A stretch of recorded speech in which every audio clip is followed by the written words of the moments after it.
만나 뵙게 돼서 반갑습니다. 네, 오늘 북토크 진행을 맡은 문화선교연구원의 백광훈입니다.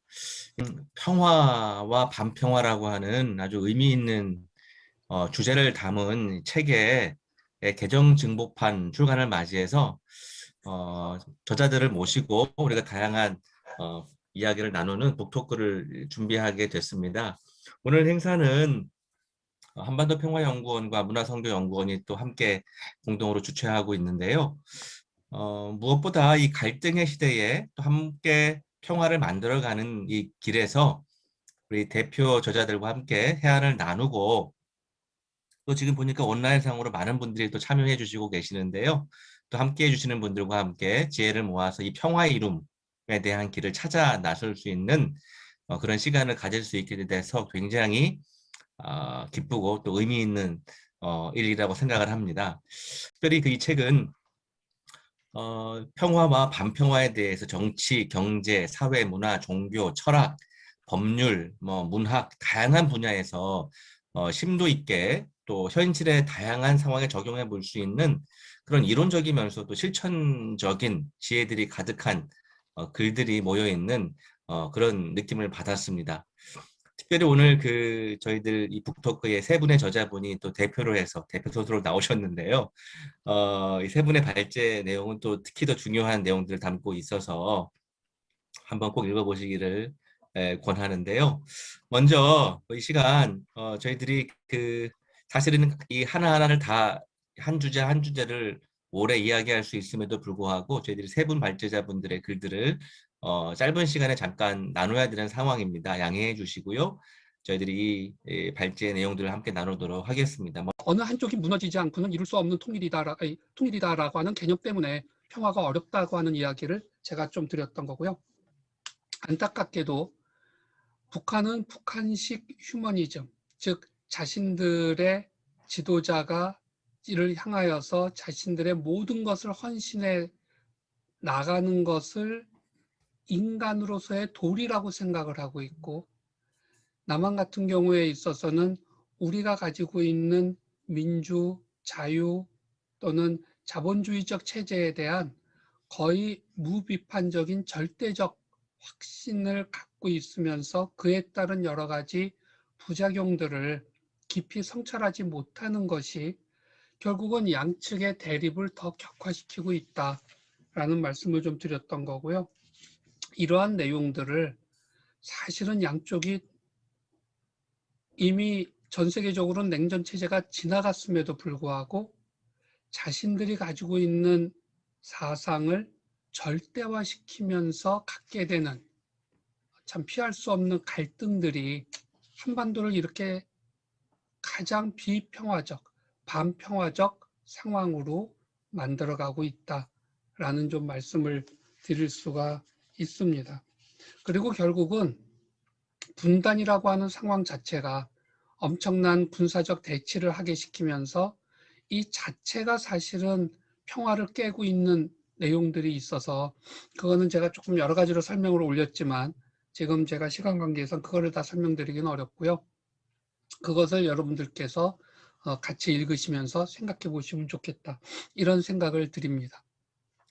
예, 그 말씀하신 대로 굉장히 자세한 내용들이 있어서 보시면 정 교수님 말씀하신 부분들을 더 잘 이해하실 수 있을 거라고 생각이 드는데요. 우리 또 다른 저자 중에 한 분이신 우리 그 이국은 교수님도 함께 참여해 주셨는데요. 우리 이국인 교수님도 여기서 두 편의 글을 실어 주셨습니다. 둘 다 중요한 의미를 다 갖고 있는데요. 특별히 이번 시간에는 그 권력 자유 헌법이라는 글들을 한번 또 자세히 좀 살펴보면 좋을 것 같은데요. 제가 이 글을 보면서 이 국가를 성찰적 공동체라고 보려는 점이 굉장히 인상적이었던 것 같아요. 그래서 뭐 제가 잠깐 정리를 하면 요람되지만 모든 권력을 이 가능하게 하는 시원적 권력으로의 주권을 정의하는 이 주권 국가론에 대한 그 전통적 이해들을 이렇게 박사님께서 이야기를 하시면서 그게 반평화적인 어떤 상황들을 가져오는 것이라고 이렇게 이야기를 해주셨는데요. 특별히 이 주권에 대한 근대적 이해가 오늘날 이 반평화 상황과 밀접하게 연관되어 있다라고 얘기를 하신 것 같은데 제가 제대로 이해한 건가요? 우리 이국훈 교수님 한번 말씀해 주시면 좋을 것 같습니다. 네, 아주 제대로 이해하셨고요. 예, 좀 먼저 조금 죄송하다는 말씀 드려야 되겠는데 제가 보내주신 배경 화면을 어떻게 도대체 할 줄을 모르겠어가지고 그냥 저희 집 거실에 있는 배경 화면이 나가고 있습니다. 네, 그래서 이창현 좀 양해를 국장님이 부탁드리고요. 해주실 겁니다. 기다리시면. 아닙니다. 예, 뭐 좀 저기가 있는 것 같고요. 지금 백 원장님 말씀 주신 그 얘기에 대해서 뭐 답을 제가 드리자면은 굉장히 시간이 많이 걸릴 것 같은데 그냥 결론만 말씀드리면요. 사실 여기 실은 요 권력자유 헌법이라고 하는 글은 뭐 다른 분들에게 보여드리기 위한 글이라기보다는 헌법 공부를 제가 벌써 30년 넘게 이렇게 했는데 그동안 고민이 많이 되는 지점이 있어서 그것을 좀 해결하기 위해서 저 스스로를 독자 삼아서 쓴 글입니다. 사실 그 앞에 제가 각조에다가 붙여놨는데 선배 헌법학자께서 은퇴하시는 그 논문집에다가 다른 분들은 안 읽게 제가 조금 썼던 글인데요. 이번에 전우택 교수님께서 글 하나를 꼭 더 내야 된다 이렇게 말씀을 주셔서 고민 끝에 이제 낸 거고요. 제 고민의 핵심은 이렇습니다. 사실 주권이라고 하는 것도 그렇고 주권을 중심으로 하는 국가라고 하는 것도 그렇고요. 이것이 뭐 우리 법학이나 정치학이나 심지어는 경제학이나 많은 사람들의 일상적인 담론 속에서도 아주 기본이 되는 개념이 되어 있는데 연원을 쫓아 올라가면 사실 주권 국가라고 하는 것은 평화를 얻기 위해서 발명된 개념이다 이렇게 생각할 수 있습니다. 그러니까 유럽에 한 200여 년에 걸친 이 프로테스탄트 종교혁명 이후에 대종교 전쟁이 있었을 때 그것을 어떻게 해서든지 갈무리하기 위해서 고안해낸 개념이 주권이고 이 주권에 입각한 국가들로 정치를 새로 짜는 거 이게 이제 그 베스트팔렌에서 조약을 맺어서 시작했다. 그래서 베스트팔렌 체제다. 그렇게 이제 이야기를 하거든요. 근데 제 고민의 핵심은 주권 국가가 평화를 위한 기획이라는 거는 알겠는데 그 기획 속에서 우리가 점점 더 반평화의 수렁으로 빠져들어가는 것은 아닌가.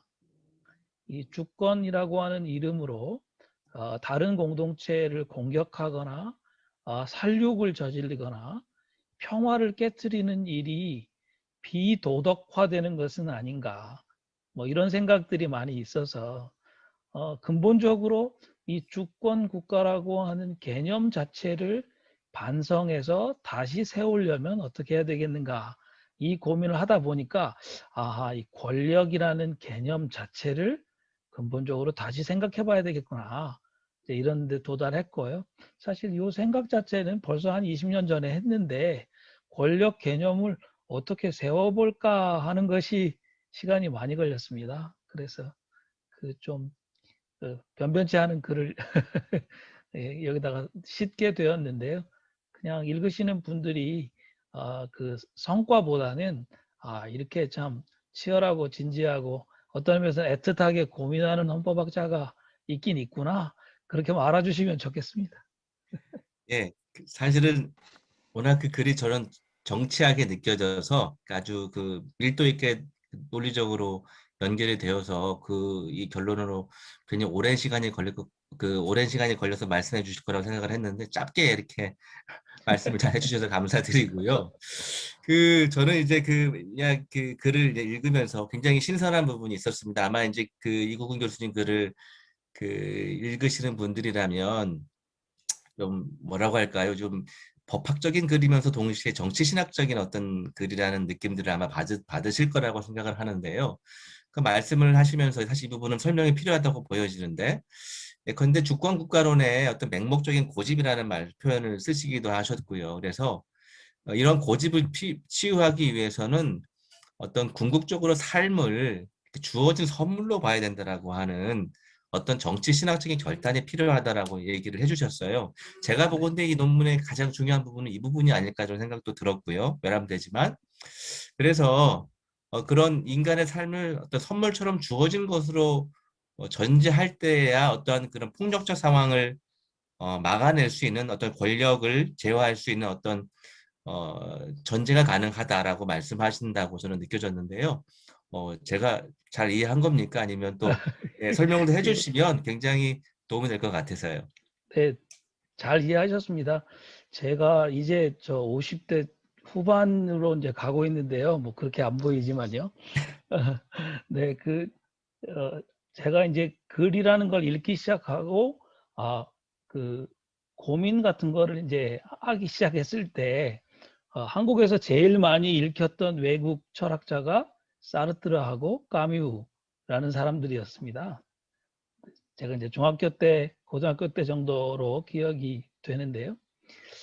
어, 그때 그분들이 이제 그 부조리란 말을 50년대에 이제 주로 하셔가지고 그게 우리 지식인들에게 당시에는 전 중학생이었는데 중학생도 시지프스의 신화를 읽으면서 부조리 이제 이렇게 하고 있었습니다.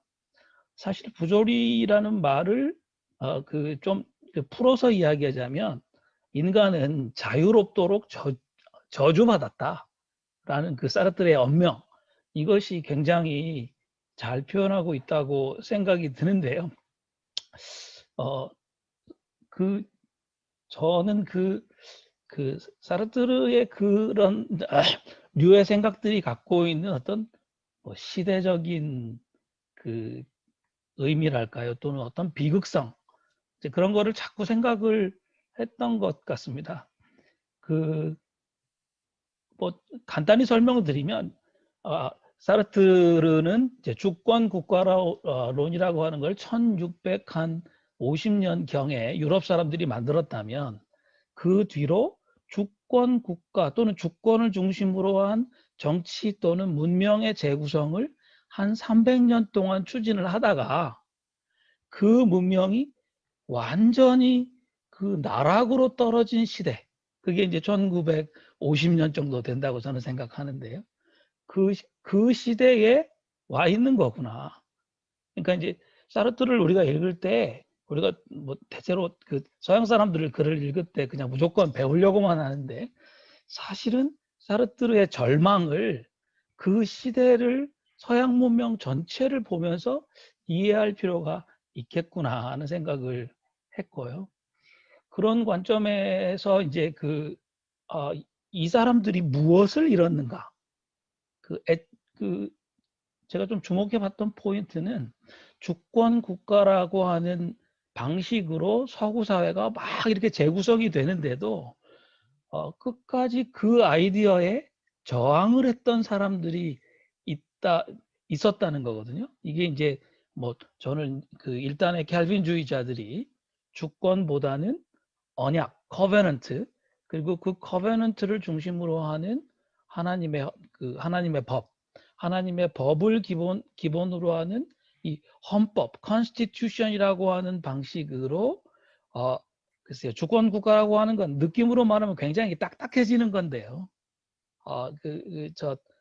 금긋기를 하고 여기까지는 대한민국, 여기서부터는 모두 조선 어쩌고 저쩌고 이렇게 나누는 건데요. 헌법에 의한 거는 좀 구멍이 뻥뻥 뚫려 있고 체제가 그 스스로 완결되지 못한다고 하는 걸 인정하는 기초 위에 있는 것이고, 그래서 사실은 헌법에 의한 정치는 초월이라고 하는 거를 전제하는 데서 시작할 수밖에 없다. 저는 사실 청교도들이 청교도 혁명을 하고 만들어 보려고 하다가 실패했던 나라가 이런 류의 정치 공동체가 아니었겠는가 하는 생각을 개인적으로는 해보거든요. 근데 이제 이런 류의 서양 사람들이 350년, 거의 400년 전에 꾸었다가 잃어버린 꿈을 지금 우리가 이 한반도라고 하는 절망의 공간에서 특별히 그리스도인들이 다시 꿈꾸어 볼 수는 없을까? 다시 뭔가 좀 시도해 볼 수는 없을까? 이게 이제 제 생각이 아주 기본적인 줄기고요. 그런 의미에서는 그 우리에게 그 20세기라고 하는 아주 절망의 세기를 보여준 서양의 신학자들, 철학자들, 사학자들을 조금 한 걸음 떨어져서 객관적으로 볼 필요가 있다. 그들의 절망을 우리가 공감할 필요는 있지만 그들의 절망에 동참할 필요는 별로 없을 것 같습니다. 저희는 조금 더 희망적으로 좀 할 필요가 있다는 생각이 들고요. 그 점에서는 이제 백 원장님 말씀 주신 대로 어디서 새로 시작해야 되는가? 제가 이 책의 그 음, 마지막 그 챕터 정도에 그 이제 제가 과잉이라는 말을 썼는데요. 그러니까 주권이라고 하는 고정된 표상 바깥으로 넘쳐 들어오는 그 우리가 가둘 수 없는 우리가 한정할 수 없는 그 어떤 과잉, 그 흘러 넘침, 생명이라고 하는 건 근본적으로 그 흘러 넘침의 어떤 그 핵심이 있지 않은가 그런 생각하고요. 그런 생각에서 모든 존재가 결국은 이와 같은 의미의 창조에서 유래하는 선물, 뭐 존재는 근본적으로 선물이다. 이런 류의 생각을 좀 하고 그 기초 위에서 헌법을 재구성할 수 있다면 얼마나 좋을까 뭐 그런 생각하고 있고요. 그 최근에 신학자 중에 자크 마리옹이라고 그 카톨릭 신학자가 있는데 뭐 제가 그분을 많이 읽은 건 아닌데요. 저는 저대로 생각을 하는데 김동규 박사가 공부해서 글을 이렇게 좀 쓰거든요. 근데 따라 읽어보니까 저랑 생각 길이 좀 비슷하셔가지고 이게 지금 어쨌든 동문은 있는 거구나 그런 생각하고 있습니다. 이거 제가 말씀이 길었습니다. 아닙니다. 네. 컨트랙트에서 커버넌트로 가야 된다는 그런 느낌을 좀 받았는데요. 네. 그 좀 화제를 좀 돌려야 될 것 같으네요. 우리 그 심혜영 교수님도 이번에 또 좋은 글로 참여를 또 해주셨는데요. 그 특별히 글을 보면서 이제 그 폭력성의 메커니즘에 대해서 굉장히 성찰을 많이 하셨다고 봅니다. 그 특별히 그래서 이를 위해서 철학자이자 문학자인 르네 지라르의 그 모방 이론과 폭력의 메커니즘을 주목을 하셨는데요. 어, 특히 그 지라르는 그 성경의 예가 굉장히 아주 탁월하게 잘 나와 있어서 또 이 함께 하시는 분들에게는 굉장히 좀 익숙한 또 그런 설명이 될 거라고 보여지는데요. 어떻게 그 교수님 이 부분을 잠깐 설명 좀 해주시면서 또 이야기를 좀 이어나가면 좋을 것 같습니다. 네, 심 교수님 말씀해 주시죠.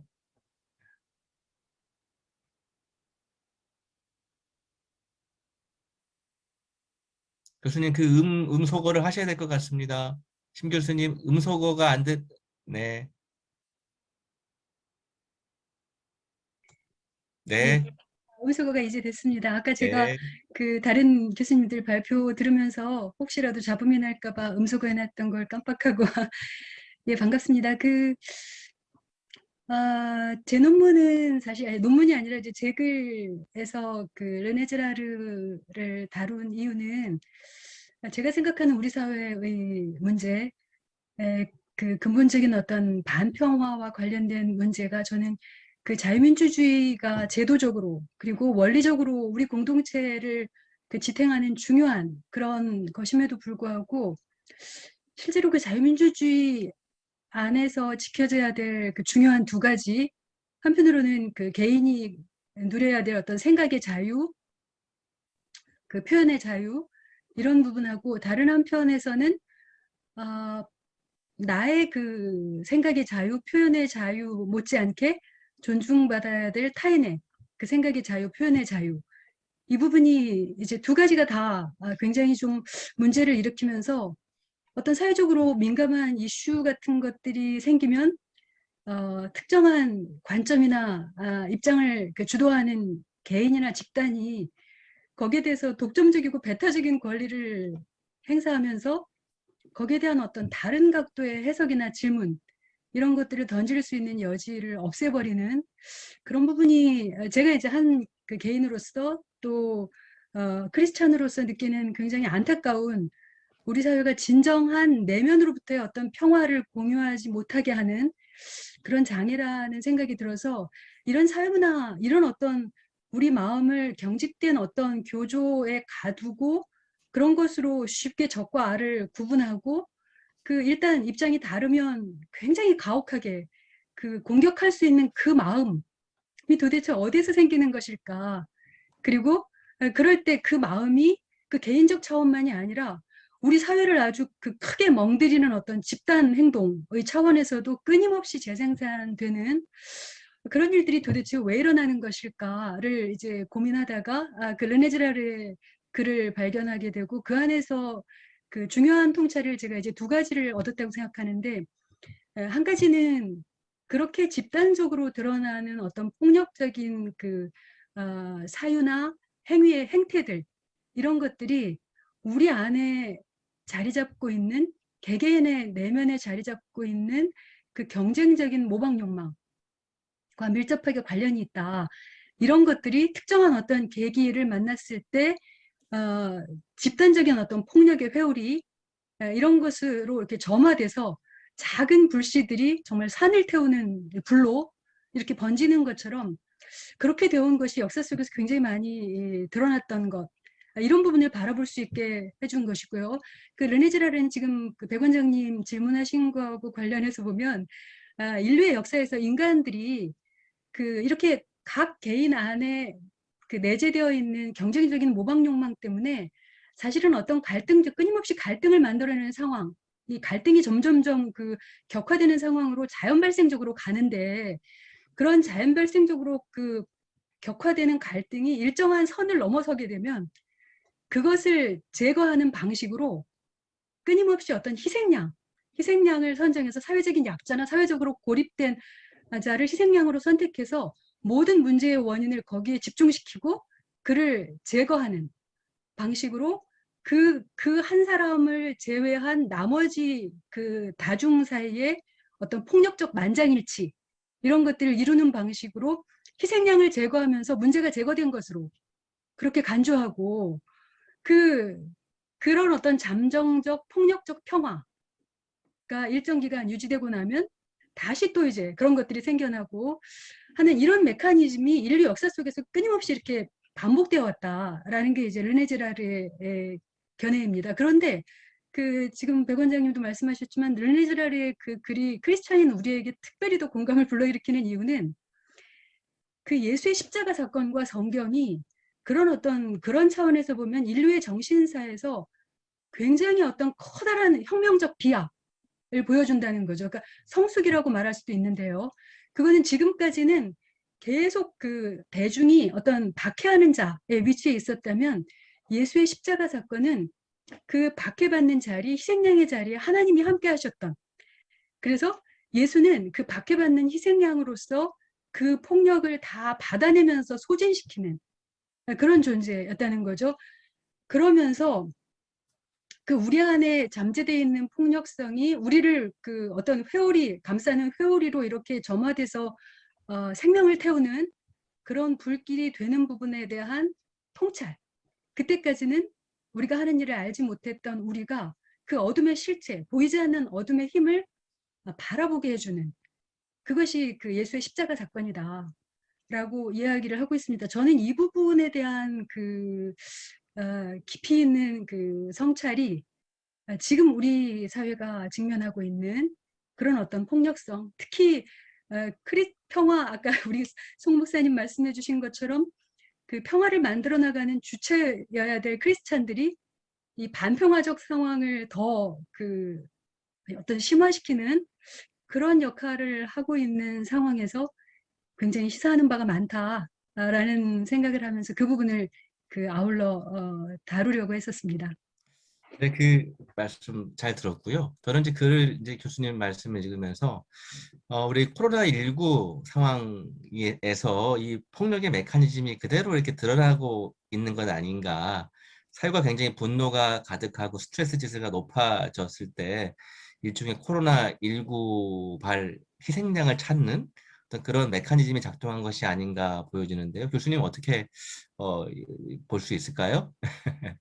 네, 그 사실 제가 이 글에서는 우리 사회의 문제만 다루었지만 지금 말씀하신 것처럼 어떤 특정한 그 그 인류가 어떤 예기치 않은 재난 상황을 만나게 된다든가 어떤 해석할 수 없는 쉽게 해결할 수 없는 어떤 곤경적 상황에 부딪히게 됐을 때 지금도 그 르네즈라르는 고대의 세계, 신화의 세계에서 그 정경 이후의 세계, 어떤 탈신화의 세계로 인간의 정신이 넘어왔다고 이야기했는데 우리 삶을 바라보면 여전히 그 패턴을 반복하고 있는 코로나19 같은 경우 모든 문제가 그 우한에 집중되어 있었던 것처럼 그리고 또 특정한 어떤 그 집단에게 있었던 것처럼 그 희생양을 선택하고 거기에 모든 문제를 돌림으로써 우리를 바라보지 못하는 어떤 그 문제가 정말 그 우리가 지금 근대 이후로 살아온 우리 삶의 어떤 패턴, 우리 사회의 근본적인 그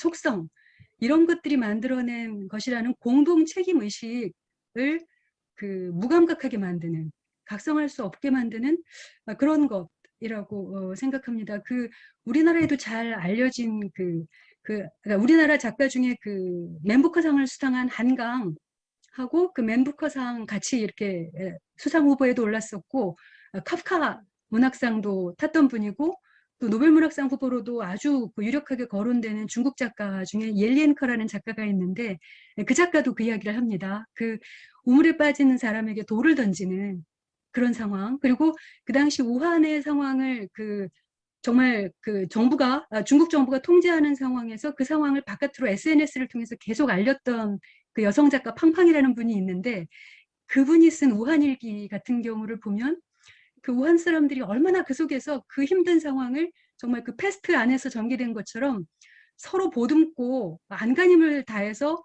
그 버텨내려고 노력했는지 그런 그 안에 살아가는 인간들을 본다면 우리가 그 희생양 메커니즘을 통해서 우한에 뭔가를 돌리는 것은 참으로 미성숙한 아직도 우리가 예수의 세계 안에 제대로 들어와 있지 못한 그런 것을 보여주는 것으로 생각됩니다.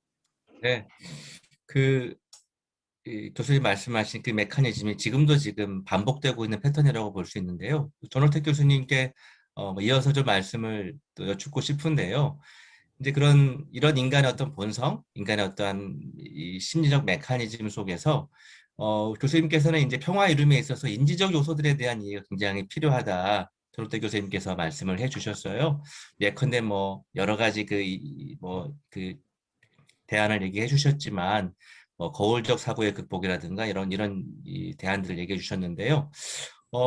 방금 우리 심영 교수님도 말씀하신 부분들, 이런 통일의 문제도 그렇고 또 코로나19 우리 한국 사회에서 보여지는 그런 폭력성의 문제들을 우리가 사실은 그 폭력성의 문제 교회도 희생이 된 부분 상당 부분 전 있다고 보여지기도 하고 또 우리가 또 교회가 또 다른 대상들을 또 대상화 삼아서 한 부분도 있을 텐데요.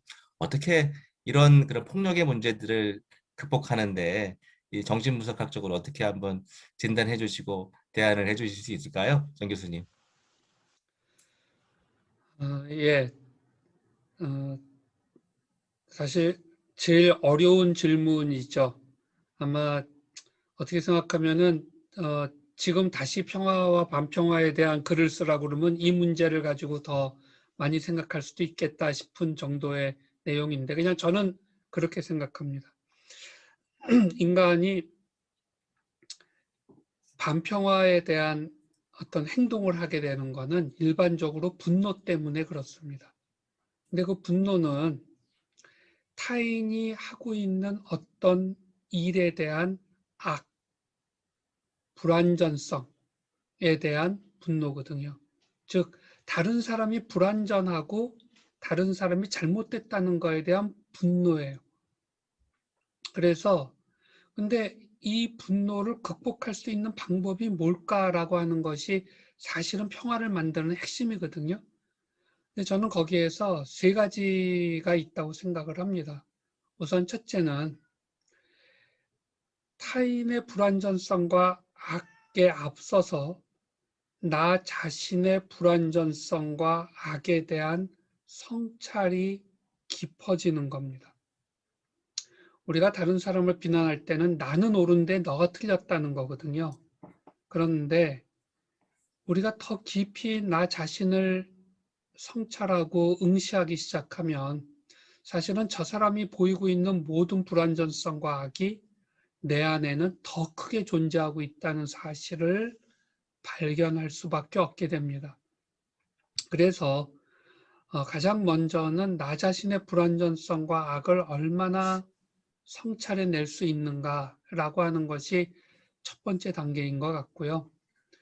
두 번째 단계는 그러고 나면 비로소 타인의 불완전성과 악에 대한 이해, 용납, 그리고 공존할 수 있다라는 결단을 선택하는 일이 있게 되는 것 같아요. 이게 사실은 굉장히 어려운 단계지만 역사상 많은 문학가들, 철학가들, 사상가들이 이 문제를 가지고 여러 가지 이야기들을 그동안 해왔었습니다. 근데 문제는 이 두 번째 걸로 해서 용납을 하고 공존을 하겠다고 결단을 내렸다 할지라도 나 자신과 타인에게 있는 악과 불완전성이 없어지는 건 아니거든요. 그래서 그것을 없애가려고 하는 노력을 해 나가는 건데 그 노력이 폭력적이고 반평화적으로 이루어지면서 그것을 스스로 정당화하는 게 언제나 문제가 됩니다. 그리고는 그 과정에서 혹시나 내가 손해를 입거나 내가 속해 있는 집단이 큰 피해를 받거나 궁극적으로는 내가 죽으면 어떡하나라고 하는 두려움이 결국은 불완전해 보이고 악한 상대방을 더 잔혹하게 끝장내려고 하는 생각으로 이어지게 되거든요. 그래서 결국 세 번째 단계는 하나님의 절대적 섭리에 대한 믿음을 갖는 거라고 생각을 합니다.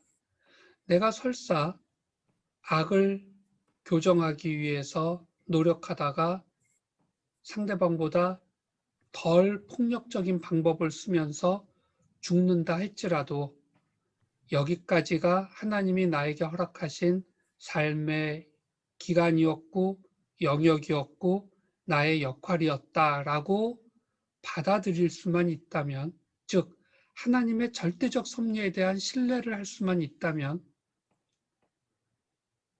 평화를 만드는 일에 있어서 그렇게 막 갈등을 하고 흔들리고 분노할 이유가 많이 없어질 수 있거든요. 사실은 그게 예수님이 보이셨던 모습이죠. 저들을 용서해 주십시오. 저들은 자기들이 지금 무엇을 하고 있는지 모릅니다. 라고 말씀하신 다음에 최종적으로는 내 영혼을 받아달라고 하고 여기까지로 다 이루었다라는 이야기를 하시고 돌아가세요. 다 이루었다라고 하는 것은 하나님의 절대적 섭리에 대한 믿음과 수용을 의미하거든요. 그래서 우리가 평화를 만들어가는 사람들이 가져야 될, 특별히 우리 기독교인들은 우리의 신앙적인 측면에서 보면 우리가 절대적 평화를 만들 수 있는 어떻게 보면 유일한 존재들이라고 우리 스스로를 우리는 규정할 수밖에 없는데 이 과정에서 지금 말씀드린 이 세 가지 단계를 거쳐 나가는 것이 결국은 평화를 만들어가는 게 아닌가 이런 생각을 하게 됩니다. 예, 저도 방금 전 교수님 말씀하신 부분 들으면서 굉장히 어떤 초월적인 지평에 대한 어떤 강조를 말씀하시면서 결과적으로 어떤 우리의 삶에 있어서 그런 인간의 이성과 사고방식을 뛰어넘는 신앙의 지평, 초월의 지평이 중요하다는 그런 인상을 많이 받았는데요. 사실 이 부분이 사실은 저는 이구근 교수님 그 글에도 함께 녹여져 있다고 생각을 합니다.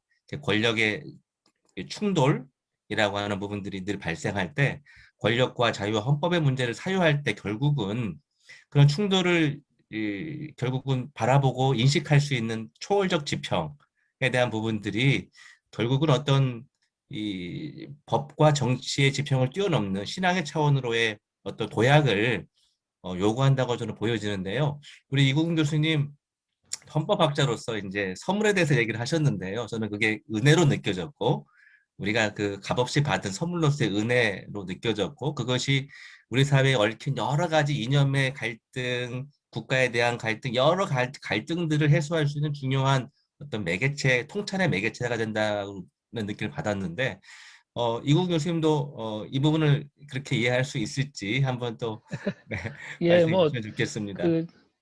그 우리가 교회에서 너무 은혜란 말을 어떤 면에서 조금 쉽게 많이 쓰기 때문에 요새 조금 이제 그 말 자체가 조금 이렇게 뭐랄까 조심스러워지는 것 같은 측면이 좀 있습니다. 조금 제가 다른 관점에서 말씀을 좀 드려볼 텐데 보고 싶은데요. 제가 어렸을 때만 해도 그 교회 다니는 사람들, 예수 믿는 사람들의 어떤 사회적 특성이 아주 분명했습니다. 말을 잘한다. 그리고 노래를 잘한다. 이제 말을 잘하는 이유는 소위 그 공론장이라고 하는 것이 교회에는 있었거든요. 근데 교회 바깥에는 없었습니다. 그래서 말할 수 있는 기회를 교회 안 다니는 사람들은 갖지를 못했는데 교회 사람들은 그게 좀 많이 기회가 있으니까 학교나 아니면 다른 공론장에서 자기를 표현하고 논리적으로 설득하는데 이점이 많이 있었습니다. 저는 이게 이제 상당히 역사적인 기원이 있다고 보고요. 노래를 잘하는 거는 뭐 분명합니다. 서양 음계를 찬송가를 통해서 배워가지고 다 성가대하고 그러기 때문에. 그런데 지금 2021년 이 시점에 한국의 그 개신교인들의 사회적 특성이 뭐냐? 저는 글쎄요, 앵그리하다. 뭐 딱 잡히는 게 별로 없어요. 근데 그냥 앵그리하다. 뭔가 많이 그 성질이 나 있다. 뭐 그런 분들만 좀 이렇게 미디어에 있어서 그런지 모르겠는데 뭔가 이 좋은 의미의 사회적인 특성이 잘 잡히지 않는다고 생각합니다. 저는 그 하루 바삐 저에게 배우는 학생들을 포함해서 우리 젊은 한국의 프로테스탄트들이 다음과 같은 특징으로 기억될 수 있으면 좋겠다고 생각합니다. 예수 믿는 사람은 생각이 깊다. 생각이 깊다. 저 사람? 저 친구 글쎄 생각이 깊어. 알고 보니까 교회 다니는구만. 이렇게 되게 한다고 봅니다. 저희는 그 초월적 지평이 있다고 하는 거는 사실 다른 사람들보다 그 지평이 하나 더 있다고 하는 사유와 실천의 지평, 자기가 심판받을 수 있다고 하는 생각을 늘 하는 그 복합적인 레이어에서 살아간다는 것을 뜻하니까요. 사실 조금만 더 깊이 생각해 보면 이게 층위가 하나 더 있는 게 아니라 계속 더 쌓이게 됩니다. 그러니까 이 그 하이어 레이어가 있다 이렇게 이제 생각할 수 있는데요. 이런 사람들은 당연히 신중하고 지혜롭고 생각이 깊어질 수밖에 없습니다. 다른 사람들을 더 깊이 배려하고 가능한 최선이 무엇인지를 끊임없이 찾아야 한다. 저는 그런 생각 하거든요. 그런 관점에서 보면 사실 이 책에서 우리가 그 이제 사회과학자들이 조금 더 많이 참여를 했다면 조금 더 이 땅 위의 평화, 이 땅 위의 평화를 어떻게 확보할 것인가 하는 얘기가 좀 더 많았을지 모르겠습니다. 근데 이제 사회과학자가 뭐 저를 포함해서 상대적으로 적고 이제 인문학, 저도 뭐 상당히 인문학적으로 글을 썼기 때문에 첫째로는 생각 깊은 사람들이 되어서 이 땅 위의 평화를 어떻게 해서든지 지키고 확장해 갈 수 있는 최선의 차선책들을 조금씩 만들어가는 거. 그게 첫 번째고요. 두 번째는 가끔씩 세대에 한 번 정도씩은 하나님이 우리를 평화를 경험할 수 있도록 하시는 것 같습니다. 저는 1980년대에 대학을 다녔는데요. 87년도 6월 29일 날 노태우 씨가 당시에 군사정권의 대통령 후보였는데요. 대통령 직선제를 포함을 해가지고 9개의 시민들의 요구를 수용을 해서 헌법을 개정하겠다. 그렇게 나중에 보니까 그거 다 극적으로 이렇게 만든 거였는데 그렇게 선언을 했어요. 그리고 나서 그 6월 29일 날 오후에 그 전에 한 거의 20일 동안 서울 시내가 거의 뭐 전쟁터를 방불할 만큼 시위로 완전히 그랬었거든요. 시민들이 다 나와가지고 길을 청소를 했습니다. 저는 그때 그 평화라는 게 우리가 애써서 그 성취하는 평화도 있지만 우리가 예상치 못하는 평화가 하늘로부터 내려오기도 하는구나. 그 김대중 대통령이 인간에 대한 그 신뢰를 다시 생각하게 됐다. 그 말씀하셨던 것도 기억나고요. 그러니까 이제 이 땅의 평화를 어떻게든지 찾기 위해서 애쓰는 생각 깊은 사람들이 먼저 되어야 될 것 같고요. 그러면 하나님이 우리가 은혜라는 말을 굳이 많이 쓰지 않고 그냥 기다리기만 해도 그래도 한 번씩은, 한 세대에 한 번씩은 이 좀 평화를 경험하게 하시지 않나 그렇게 기대합니다. 네, 이 교수님 한편의 설교를 듣는 듯한 그 아이고, 뭉클함이 있었던 엄청난 그 감정이 있었습니다. 그 초월적 지평 예수 따름에 대한 어떤 모습들을 말씀을 해주셨는데요. 최미영 교수님도 아마 그런 그 부분들을 좀 말미에 아주 탁월한 어떤 그 예들을 통해서 저희들에게 도전을 해주신 것 같아요. 어떻게 보면 가장 신학자다운 글을 또 쓰신 건 아닌가 하는 생각도 저는 들었는데, 그 폭력을 극복할 수 있는 길이 바로 예수를 따르는, 예수의 욕망을 따르는 길이다라고 이제 말씀을 주셨고, 그러면서 여러 그 예들이 아주 있었어요. 문상길 중이라든가 손선호 하사라든가 문영순 성산포 경찰서장 같은 분들, 이런 분들을 조명을 해 주셨는데요. 그리고 기독교 문학자로서 또 기독교인들이 그 우리가 승화시켜야 될 어떤 욕망의 승화는 어떤 것일지 말씀을 해 주시고요. 이 답변을 끝으로 해서 저희들 또 이 함께 참여해 주신 분들도 질문을 또 받고 이야기를 계속 이어가도록 하겠습니다. 네, 신 교수님 말씀해 주시죠.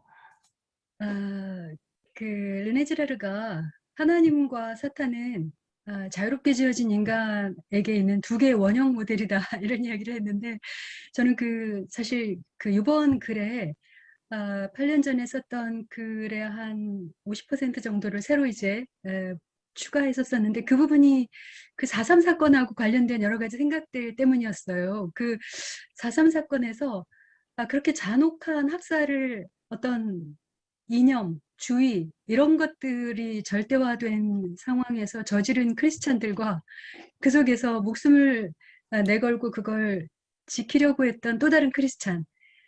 그러니까 우리가 예수를 믿는다라고 할 때 도대체 어떤 예수의 무엇을 믿는 것인가?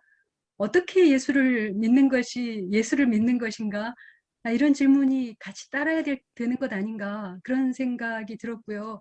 하나님에 대한 우리의 인간의 사랑에는 하나님이 주는 떡과 지위와 힘에 대한 갈망이 있는 것 같아요. 그러니까 제가 그래서 아담의 모델과 예수의 모델을 쓰면서 아담은 뱀의 욕망에 매개된 욕망, 즉 하나님의 능력, 하나님의 전지전능한 그 능력에 대한 욕망을